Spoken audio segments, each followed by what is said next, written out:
Durante miles de años, los secretos de la medicina antigua han permanecido inaccesibles. Pero ahora están siendo redescubiertos. Ocultas en textos olvidados encontramos descripciones de tratamientos truculentos y espantosos. ¿Cómo perforaban los cirujanos incas el cráneo humano para salvar a los pacientes de una muerte segura? ¿Cómo podía una especie de raya eléctrica con la potencia de una pistola paralizante aliviar el dolor? También conoceremos una extraordinaria herramienta quirúrgica usada para operar a un príncipe afectado por una de las lesiones cerebrales más raras de la historia. Grandes Descubrimientos se adentra en el sorprendente mundo de las serpientes, las sanguijuelas y los rayos mortales para revelar sus secretos. En realidad, todos estos métodos funcionaron. Esta es la historia nunca contada de la medicina truculenta. Grandes Descubrimientos. Medicina truculenta.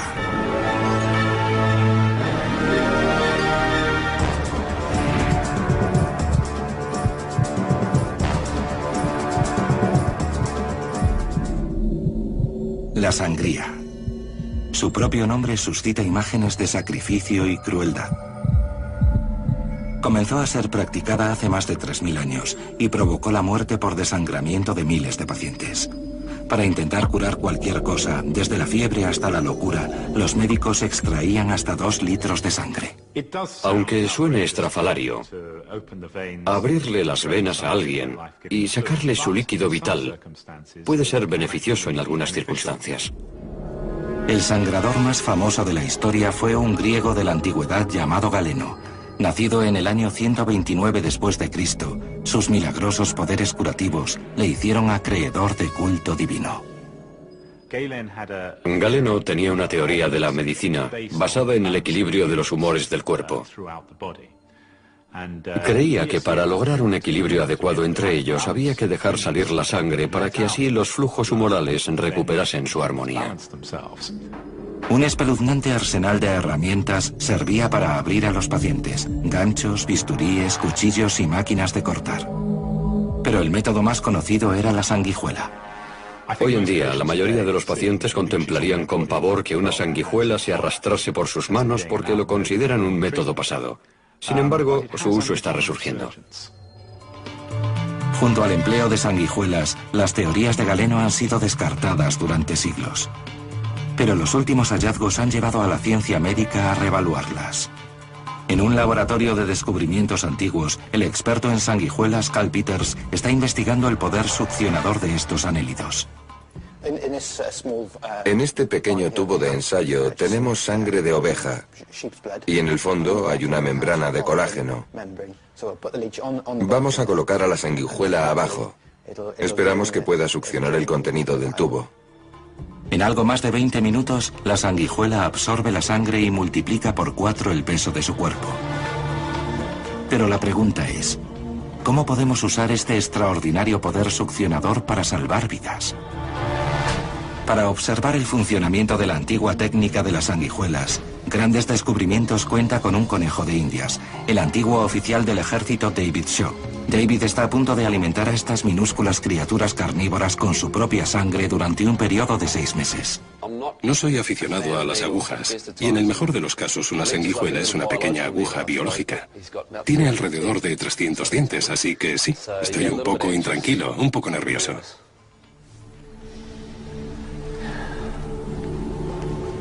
El animal comienza a alargarse para aumentar su volumen y prepararse para beber hasta 50 mililitros de sangre humana. 25 segundos después, la sanguijuela consigue romper la piel.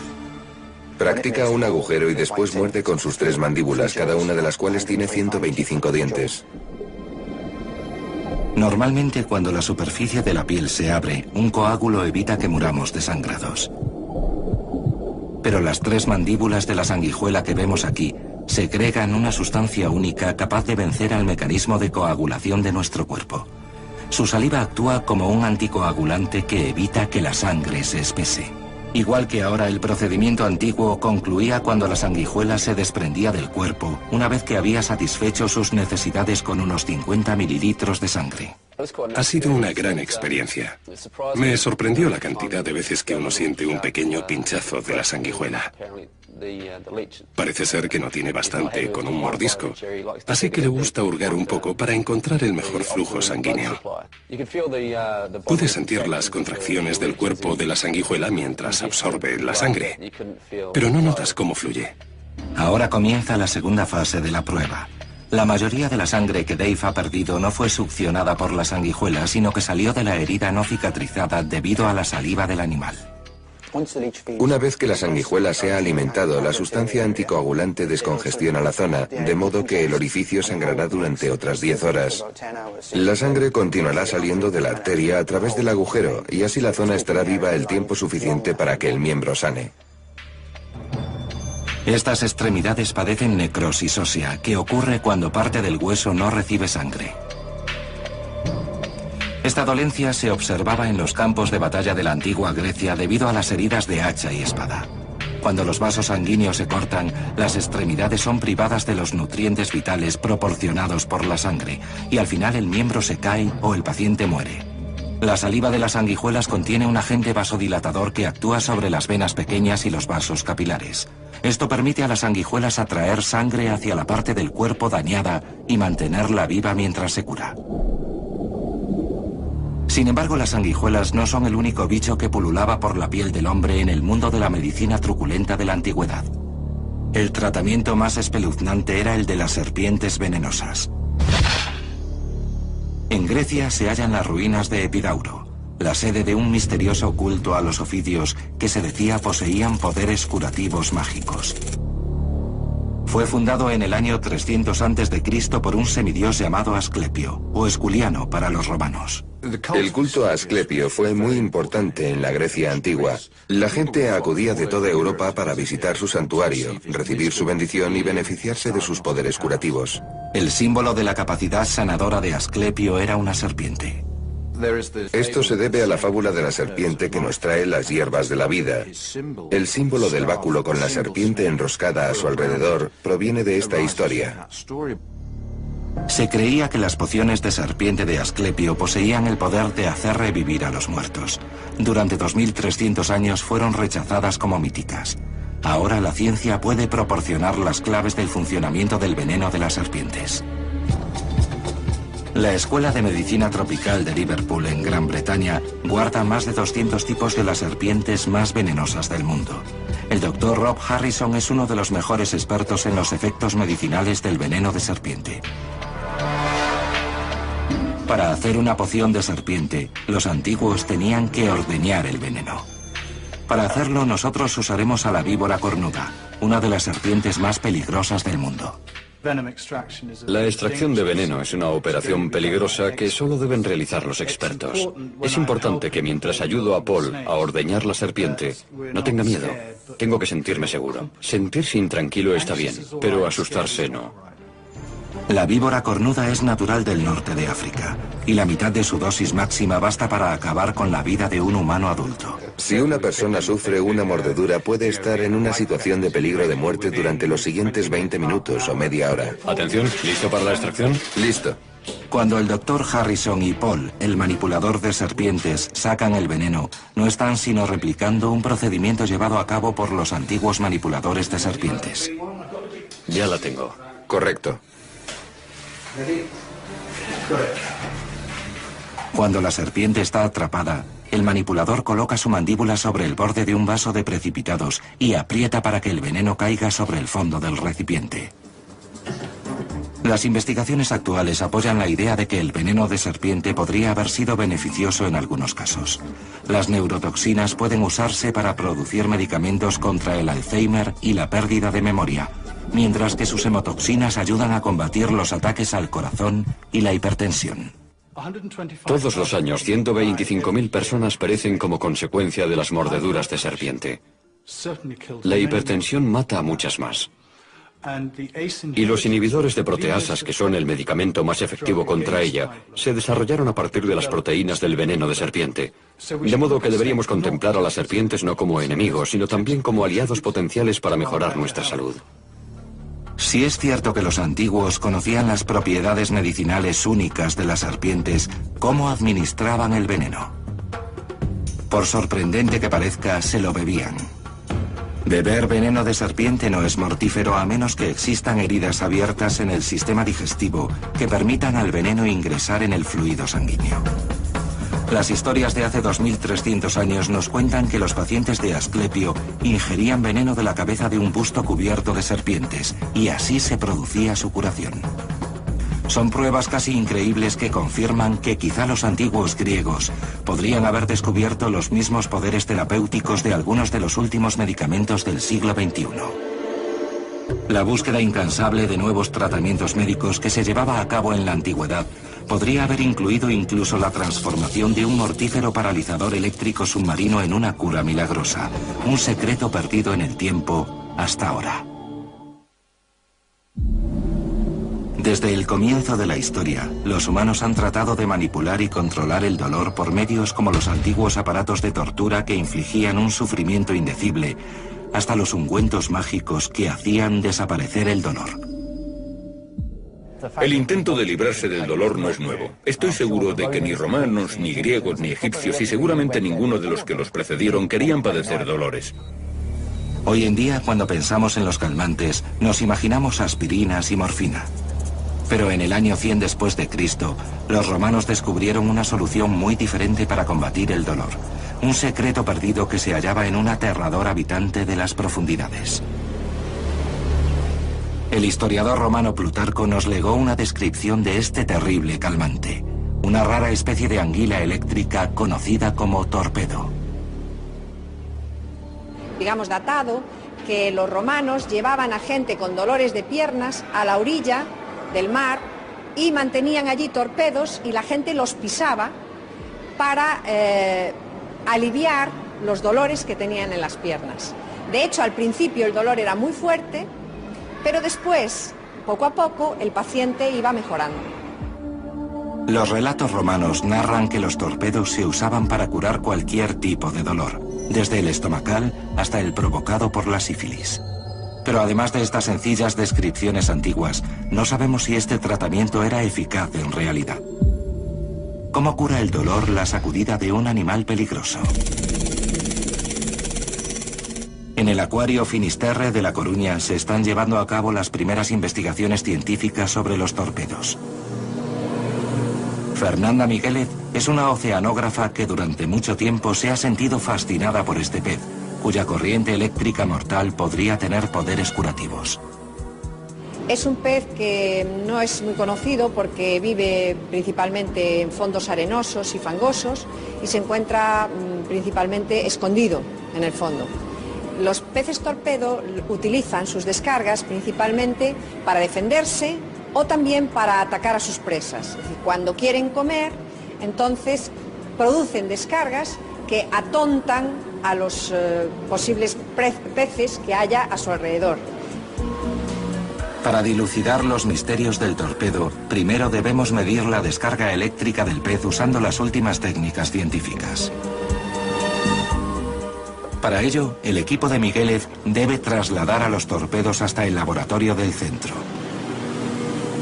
2000 años después del descubrimiento de los poderes eléctricos del torpedo por los romanos, la ciencia actual puede revelar cómo se produce esta energía. Dos órganos eléctricos, cada uno de los cuales contiene más de 1000 células de la central eléctrica del cuerpo del torpedo. Cuando pica, el cerebro del torpedo ordena a estas células disparar y así se produce la corriente eléctrica. Cada una de esas células produce una pequeña cantidad de electricidad, pero la asociación de muchas produce esa cantidad importante de electricidad. El resultado es una pistola eléctrica viviente y acuática. Esta máquina que vemos aquí es un osciloscopio. Sirve para medir las descargas eléctricas que produce el pez torpedo, midiendo el voltaje en función del tiempo. Hoy vamos a buscar la mayor descarga que puede dar un pez torpedo. En latín, torpedo significa paralizado. Así que Fernanda debe tener mucho cuidado cuando manipule el pez durante la prueba. El torpedo dispara su corriente, que tiene una potencia registrada de 20 voltios, casi el doble de la que produce la batería de un coche. Mirar, ahí hay una señal de 20 voltios, 20 y pico voltios, que se repite al menos 3 veces a los intervalos típicos de 5 milisegundos. Lo que hace esto a una persona es dolerle mucho. Ahora el equipo de investigación posee una medición fiable del potencial eléctrico del torpedo. Pero nos queda la pregunta fundamental. ¿Cómo transformaron los romanos esta arma acuática paralizante en un anestésico? En su laboratorio de descubrimientos antiguos sobre el dolor, el Dr. Watson está a punto de comprobar si el sorprendente remedio calmante del que hablaba Plutarco hace 2000 años es efectivo. Para hacerlo necesita a alguien que padezca dolor. Dave Shaw ha regresado para prestar su cuerpo a otro temerario experimento de la antigüedad. Vamos a medir la tolerancia de Dave al dolor. El Dr. Watson pone el dedo de Dave en un aparato conocido como algómetro, que lo llevará al límite de su capacidad de resistencia al dolor mediante la aplicación de presión sobre el dedo hasta que no pueda más.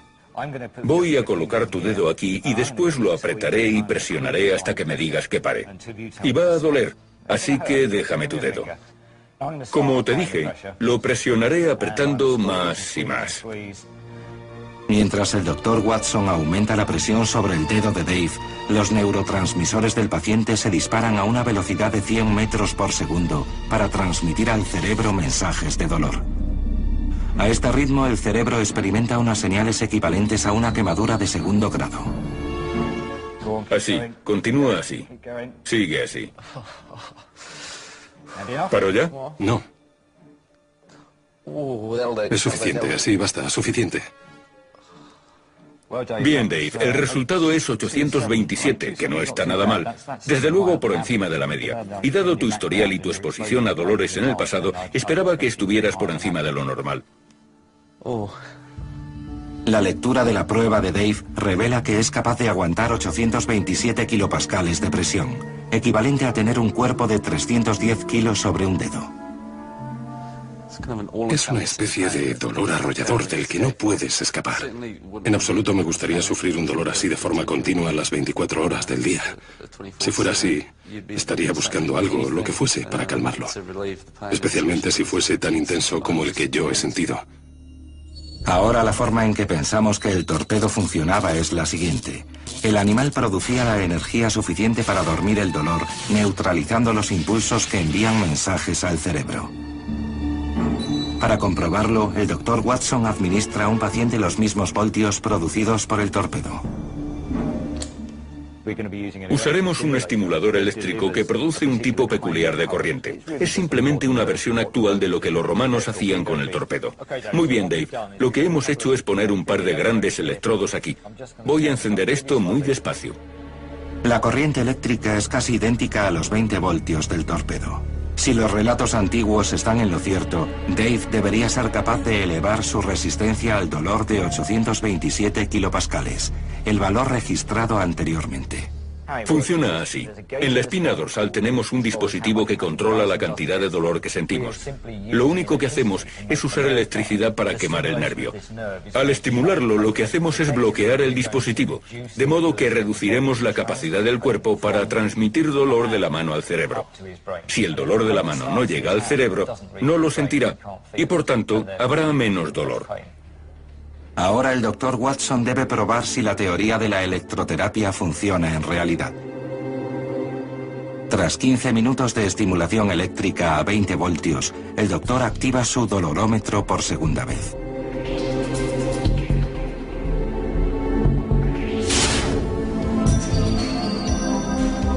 El algómetro reduce el dedo de Dave a 60 centímetros. En estos momentos está experimentando un dolor mucho mayor del que cabe esperar que un ser humano pueda soportar. Ya. Bien. Esto nos da 1096. ¿1096? Mucho más que la última vez. ¿200 más? 200 más, alrededor de un 25% más que antes.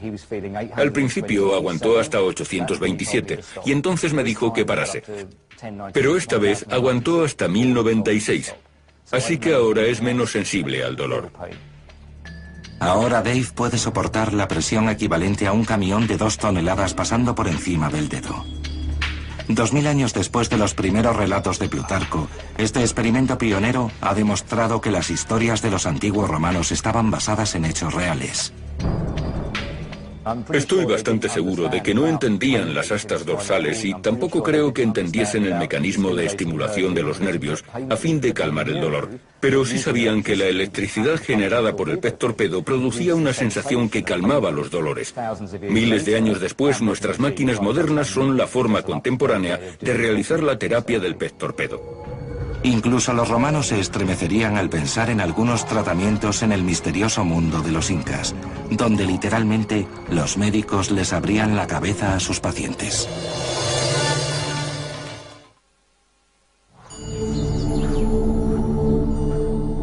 En Cuzco, Perú, situado en las comarcas más remotas de los Andes, se ha encontrado un escondite que contiene más de 500 cráneos incas. Más de la mitad muestran las señales de heridas terribles y aparentemente imposibles. Cicatrices circulares de hasta 7 centímetros y medio de diámetro. Demasiado precisas para ser de armas conocidas. Es la prueba de una práctica antigua y truculenta. El historiador Peter Frost está estudiando el mítico mundo de los incas. El misterio de los incas viene del hecho de que fue una civilización que se desarrolló aislada del resto del mundo. Otros no entraron en contacto con ellos y tampoco poseían una lengua escrita. Las calaveras se hallaron en una región conocida como el Valle Sagrado, la sede de la magnífica ciudad perdida de Machu Picchu. Fundada en el año 1450, la ciudad se encuentra a cerca de 2.500 metros sobre el nivel del mar. Rodeado de precipicios y siempre envuelto por las nubes, este lugar era la ciudadela secreta de una civilización que dominó una superficie de más de 1,5 millones de kilómetros cuadrados y 10 millones de personas. Sin embargo, los incas habitaron allí solo 100 años, lo que mantuvo los cráneos incas sumidos en la niebla del tiempo. 5 siglos después, nuevas pruebas forenses que indican que estas personas sobrevivieron a sus lesiones podrían resolver el enigma.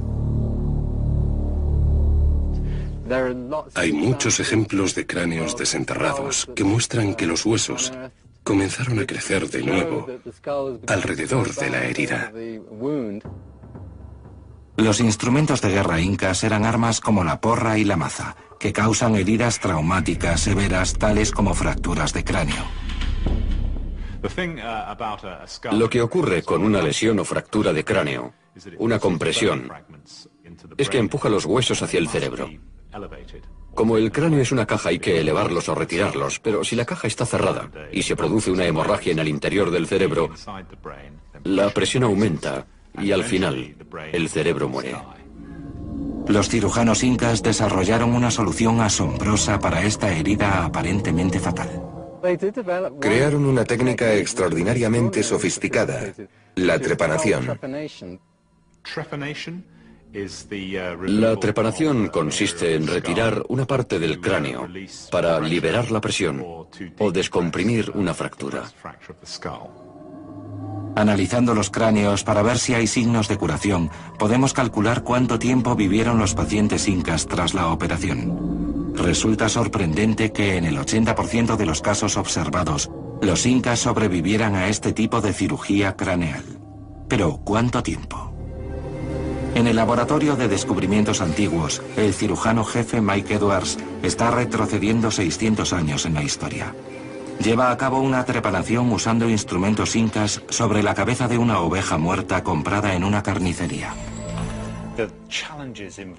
Los desafíos que conllevaba una trepanación en aquellos tiempos deben de haber sido tremendos.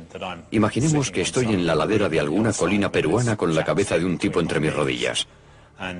Le he afeitado el cabello y ahora estoy practicando mi primera incisión. Mike usará el mismo bisturí usado por los incas. Un tipo de cristal volcánico llamado obsidiana, 5 veces más afilado que el acero usado en los quirófanos. Tengamos en cuenta que el paciente no estaba anestesiado. Es un momento tenso, porque sé que al sujeto de la operación le va a doler, pero tengo que mantener la calma. No puedo responder a los gritos, y la mano no puede temblar. Tengo que hacer lo que sé que es bueno para él. Lo mismo ocurre con la cirugía de hoy, salvo que en este caso mi paciente está totalmente despierto y siente lo que le voy a hacer.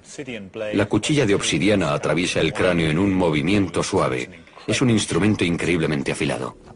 Mike tarda media hora en cortar el cráneo. No mucho, a menos que seas un paciente inca. Durante la operación, Mike corta varios nervios craneales, enviando de forma instantánea mensajes de dolor extremo al cerebro. Bajo los huesos se halla la barrera hematoencefálica, una lámina delgada rellena de vasos venosos. Es la última capa que protege al cerebro y tiene la consistencia de una camisa de algodón. Debo tener mucho cuidado al proceder para no dañar la barrera, porque sé que si sangra, tal vez no pueda controlar la hemorragia. También entraré en el tejido del cerebro. Podría ocurrir que la existencia de presión en el cerebro fuese la causa de esta operación. De modo que si agujereo la barrera hematoencefálica, existen muchas posibilidades de que el cerebro me salte a la cara, como si estuviera apretando un tubo de pasta de dientes. El paciente moriría en segundos. Si me fijo, puedo comprobar que ha sido una trepanación exitosa. Aquí podemos ver que hemos aplanado la piel. Hemos ido a través del periósteo, del hueso, y ahí, mirándonos por el agujero, se encuentra la barrera. La gran mayoría de los pacientes perecieron no a consecuencia de la operación, sino por infecciones posteriores del cerebro. Pero 8 de cada 10 sobrevivieron, ya que el hueso se regeneró alrededor del agujero y la piel sanó, dejando solo una pequeña hendidura. Mientras tanto, a casi 10.000 kilómetros de distancia en Inglaterra, un sencillo herrero se disponía a transformar la historia de la medicina. ¿Cómo, usando solo un martillo y metal fundido, pudo realizar la operación necesaria para sacar una flecha que se había quedado clavada en la cabeza del príncipe más poderoso de la Edad Media? El mejor banco de pruebas de la medicina es un escenario bélico. No obstante, pocas personas saben que las técnicas quirúrgicas empleadas en zonas de guerra como Irak y Vietnam se inventaron hace más de 2000 años en la Roma imperial. El afán de poderío militar de los romanos impulsó la creación de los Medici, el primer cuerpo médico de élite de la historia. Los Medici se fueron haciendo más importantes a medida que el ejército romano se profesionalizó. Esto ocurrió alrededor del siglo I después de Cristo por obra del emperador Augusto, que se dio cuenta de la importancia de contar con un equipo de apoyo médico cualificado para sus fuerzas, sus legiones. Conservada en el Museo de la Civilización Romana de Roma, se encuentra una colección de imágenes intrigantes tomadas de la columna de Trajano, que datan del año 113 después de Cristo. Se trata de médicos operando en la primera línea del frente, aplicando vendajes, colocando tablillas y realizando operaciones de primeros auxilios. Si los relieves son precisos, prueban que los cirujanos romanos fueron los pioneros de herramientas y técnicas usadas hoy en día por los médicos militares. El cirujano jefe Damian Mole está investigando la cuestión. Los principios básicos de las operaciones y de la cirugía han cambiado poco a lo largo del tiempo, aunque la tecnología sí que lo ha hecho. Un cirujano de campo deseaba detener las hemorragias y realizar amputaciones de emergencia. Necesitaba algo para cortar la piel, los músculos y los tendones, algo que podría haber sido un cuchillo. Y para cortar los huesos, habría necesitado una sierra. Esta la usan todavía muchos médicos para atravesar el hueso durante una amputación. Un relato extraordinario del siglo II, redactado por un cirujano romano llamado Celso, describe el uso de los primeros escalpelos, garfios y pinzas. Para nuestra sorpresa, sus instrucciones siguen siendo seguidas en los quirófanos de hoy en día. Los cirujanos actuales limpian y cosen las heridas igual que lo hacían sus predecesores hace 1800 años. Solo un loco ignoraría la historia y el pasado. Las pinzas y tijeras que se usaban en la antigua Roma son las mismas que utilizamos hoy. Los materiales y el diseño han cambiado, pero sus principios de uso y el modo en que estos instrumentos se manipulan para frenar las hemorragias eran idénticos a los de ahora. Los cirujanos de hoy siguen memorizando los 4 principios de la inflamación de Celso: tumor, rubor, calor y dolor. Este paciente se recuperará totalmente, una recuperación basada en los médicos militares romanos. Sin embargo, a lo largo de la historia, la supervivencia dependía no solo de las innovaciones médicas, sino del rango y la influencia. La necesidad de salvar a los generales heridos, a los comandantes y a los monarcas y emperadores llevó a la medicina a nuevas y asombrosas cotas. En el año 1403, el príncipe Hal, heredero al trono inglés, se puso al frente de 4000 soldados contra una rebelión que se conocería como la Batalla de Shrewsbury. Solo tenía 16 años y en 24 horas su rostro no sería el mismo nunca más. A medida que el ejército real avanzaba, los arqueros situados en la cima de la colina enviaron una lluvia de flechas colina abajo. Los cronistas de la época, cuando encontraban algo así, decían que el cielo se oscurecía debido al enorme número de flechas que se dirigía hacia ellos a través del cielo. Si eres un caballero y llevas una armadura completa, la respiración se hace cada vez más difícil. Así que mientras ascienden a duras penas la colina, lo primero que quieren hacer es liberarse de su carga. Y eso los hace vulnerables a las flechas porque miran hacia arriba. Eso fue precisamente lo que le sucedió a Enrique V. El príncipe Hal fue alcanzado por una flecha justo debajo de su ojo izquierdo. Penetró 15 centímetros en el cerebro, dejándolo debatiéndose entre la vida y la muerte. Lo extraordinario de aquella batalla no fue que el futuro Enrique V fuese alcanzado por una flecha, sino que no se retiró. Se quedó y continuó luchando aunque tenía esa flecha maligna clavada en la cara. En el Glasgow Digital Design Studio, un centro de investigación, el renombrado neurocirujano Ian Sabin ha recreado por primera vez la herida sobre una reproducción virtual del príncipe Hal. La punta de flecha era un punzón diseñado para traspasar las armaduras, y así penetró los tejidos de forma casi quirúrgica. Entre las zonas que seguramente se vieron afectadas está un nervio ubicado bajo el ojo y conocido como infraorbital, que proporciona sensibilidad a la mejilla. Seguramente la mejilla se le quedó dormida. También debió de penetrar el hueso delgado que se halla en el seno maxilar, una cavidad llena de aire dentro del cráneo. Y por último atravesó la nariz antes de terminar en esta zona cercana a la mandíbula, muy próxima a las arterias carótidas. A una escala de más del 1000%, Ian es capaz de trazar un mapa tridimensional que muestra lo peligrosamente cerca que el príncipe estuvo de la muerte. Si ahora retiramos el esqueleto facial para que la flecha se vea mejor, observamos lo cerca que estuvo de las estructuras que habrían provocado una muerte rápida. La vena yugular, la principal fuente de riego del cerebro, y las arterias carótidas, las mayores, que llegan al cerebro y a los músculos faciales. Además, estuvo muy cerca del cordón de la médula en el tronco encefálico, una lesión que provoca la muerte instantánea. Llevaron al príncipe al castillo de Kenilworth, en el centro de Inglaterra. Sus restos fantasmales continúan en pie. Sus ayudantes intentaron sacar la flecha con cuidado, pero entonces se produjo un desastre. La flecha se parte. Ahora el príncipe tiene un punzón metido 15 centímetros en el cráneo. ¿Cómo lo sacarán? ¿Y quién en todo el reino posee la habilidad para hacerlo? Los consejeros del príncipe seleccionaron a John Bradmore, un cirujano y herrero convicto por falsificación de moneda, para el reto de su vida. Tenemos que imaginar la situación única en la que se encontraba Bradmore. Para empezar, estaba en la cárcel por falsificación, un delito muy grave. Lo arrastraron fuera de la prisión, lo llevaron a Kenilworth y le dijeron: esto es lo que hay, tenemos al futuro rey de Inglaterra con una punta de flecha en la cabeza y tú tienes que sacarla. Pocas horas después de abandonar la cárcel, John Bradmore ideó un plan increíble. Decidió forjar un nuevo instrumento quirúrgico usando tan solo un martillo y varias hojas de metal fundido. El El herrero Héctor Cole está reconstruyendo el extractor de flechas usando la misma técnica de Bradmore 600 años antes.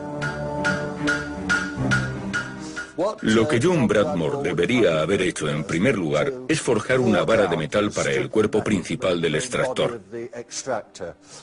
Lo he hecho y he estrechado los dos extremos de forma que tengan el diámetro adecuado para que pasen las flautas y crear un semicilindro en cada uno.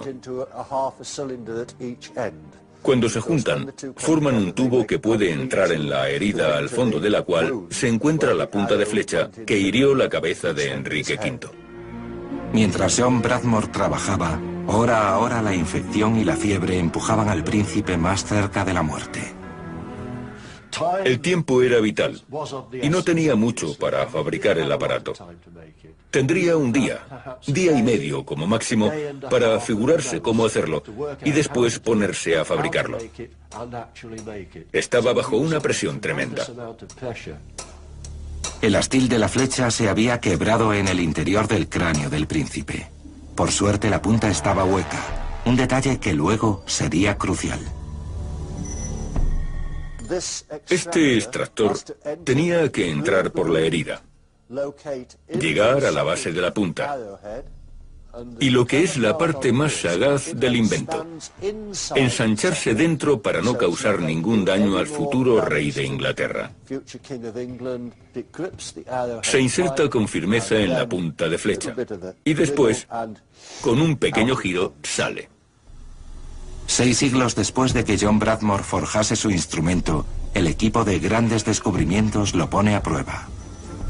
Por medio de la última tecnología de imágenes virtuales, van a repetir la operación que salvó la vida del príncipe inglés. La pregunta es, ¿cómo sobrevivió el futuro monarca? Julio de 1403. En el castillo de Kenilworth, el futuro rey de Inglaterra yace moribundo con una flecha alojada a una profundidad de 15 centímetros dentro de su cráneo. Cómo sobrevivió fue durante siglos un misterio médico. En el centro de pruebas de grandes descubrimientos, nuestro equipo está replicando la herida del príncipe Hal en el cadáver de un cerdo. Usando un arco del siglo XV, disparan una flecha a 300 kilómetros por hora directa al cuerpo del animal. Ahora el cirujano Mike Edwards está estudiando cómo podemos usar el extractor para sacar la punta de la flecha. Estamos usando un cadáver de cerdo, así que tenemos que trazar las similitudes entre este y el de un ser humano. Esto es un gran problema porque en medio de estos tejidos tan profundos no puedo ver la otra parte. Lo que tengo que pensar es la manera de sacar la flecha y qué estructuras voy a encontrar en el camino que me lo puedan impedir, porque precisamente en el rostro hay unas estructuras vitales que no puedo dañar.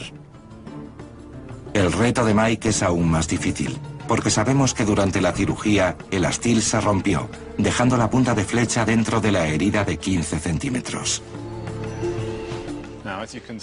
Como podemos ver ahora, hemos sacado el astil de la flecha, pero queda la punta, que debe de estar enterrada al final de la herida. Ahora John Bradmore sabe que la punta está ahí dentro y que tiene que ingeniárselas para sacarla. Es ahora cuando tenemos que probar si este artilugio creado en 1403 bastó para extraer la punta de flecha. Hace más de 600 años, el príncipe Hal debió de sufrir la operación sin ningún tipo de anestesia. La historia original cuenta que no fue un procedimiento directo. Necesitaré suerte para que funcione a la primera.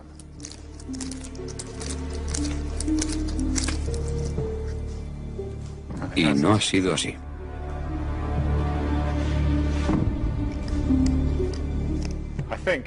Creo que si yo fuera John Bradmore, haciéndole esto al príncipe Hal, ahora mismo mi carrera correría peligro. Seguramente mi cabeza también. Lo que tengo que hacer es ver si estamos cerca de la punta de flecha.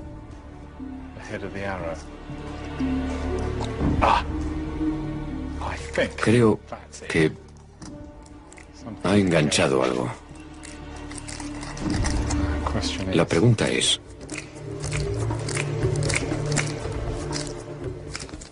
¿basta así? Voy a apretarlo. Bueno, por fin. El éxito de Mike se produjo tras varias pruebas con sus respectivos errores, lo cual nos pone ante un nuevo enigma. ¿Cómo sobrevivió el príncipe a este procedimiento invasivo? Para descubrirlo, el equipo se vale de la tecnología del futuro, con el objetivo de examinar el interior de la cabeza del príncipe Hal. En el estudio de diseño digital de Glasgow, la nueva tecnología virtual puede resolver el acertijo del príncipe que en principio nunca debería haberse convertido en rey. Lo que hemos hecho es construir un modelo tridimensional de Hal en capas. Comenzamos con los tejidos externos y los tratamos de forma tridimensional. Hemos podido reproducir el cerebro, el cráneo y los órganos principales de la cabeza. Así podremos entender exactamente dónde estaba la punta de flecha. El equipo se dispone a crear una cabeza virtual del príncipe Hal en 3 dimensiones. Cada elemento real se reproduce a un tamaño que no excede 1 milímetro del verdadero. Para crear una imagen realista tridimensional de la flecha o el extractor, en primer lugar debemos trazar su esquema. Después lo usamos para dibujar las superficies. A continuación, nos servimos de las imágenes de referencia de las fotografías que hemos tomado y las proyectamos sobre las superficies dibujadas que hemos creado a partir de las siluetas. El producto final es algo muy parecido al objeto real. Todos los elementos virtuales están en su sitio. El neurocirujano Ian Sabin está a punto de realizar la primera operación de un personaje histórico. ¿Podemos retirar el cráneo y la capa de músculos? Vamos a cambiar al modo de selección de capas. Ya está. Ian puede visualizar al príncipe virtual usando gafas de 3 dimensiones. Después, la tecnología del guante remoto le permite manipular al príncipe en un espacio virtual. Trayectoria de la flecha. Aquí la tenemos. La flecha tomó el único camino no letal. No tocó ni la espina dorsal ni el tronco encefálico. Tampoco el vaso sanguíneo más importante del cerebro, la arteria carótida. Usando el extractor de Bradmore, voy a ir a lo largo del sendero creado por la flecha para colocarlo dentro del hueco de la punta. Parece que está en el mismo lugar, pero yo lo puedo ver con gran detalle, algo que Bradmore no pudo hacer. Vamos a girar la cabeza para ver la punta del extractor y así obtener una visión más cercana. Esto es algo que nunca había visto antes. Es increíble. Por poco no toca la arteria carótida. Estuvo cerca de la muerte. En estos momentos, hace 600 años, el príncipe tendría fiebre y su corazón latería a una velocidad cercana a las 120 pulsaciones por minuto. Sacar la flecha era vital. Pero antes, Ian debe asegurarse de que la ubicación de la punta de la flecha es correcta. Estoy a punto de sacarla. Puede producirse una hemorragia torrencial, así que necesito que los demás hagan presión sobre la arteria carótida si eso sucede. Vamos a preparar algunas bolsas y también algunas pinzas. Acciono el mando del extractor para abrir las mandíbulas y tirar de la flecha hacia adelante y hacia atrás, liberándola de su trampa ósea. Y poco a poco la voy sacando.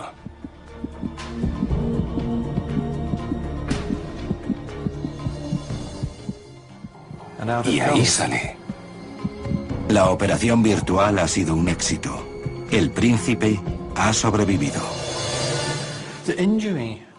La herida del príncipe Hal fue horrorosa, y lo cierto es que tuvo mucha suerte de sobrevivir. Usando la tecnología más avanzada, ahora podemos entender cómo pudo vivir y lo que el cirujano hizo en realidad. John Bradmore se convirtió en un cirujano famoso y estuvo cobrando una pensión vitalicia anual de 10 soberanos. Estos descubrimientos antiguos han demostrado que los conocimientos acerca del dolor, los traumas y la anatomía humana estaban mucho más avanzados de lo que pensábamos. Tratamientos truculentos como las sanguijuelas, las serpientes y los peces torpedo no deben ser considerados algo primitivo, sino como métodos visionarios. Cada visita al hospital que realizamos hoy en día, cada vida que se salva, es la culminación del trabajo de los pioneros de la medicina, los primeros doctores de la historia.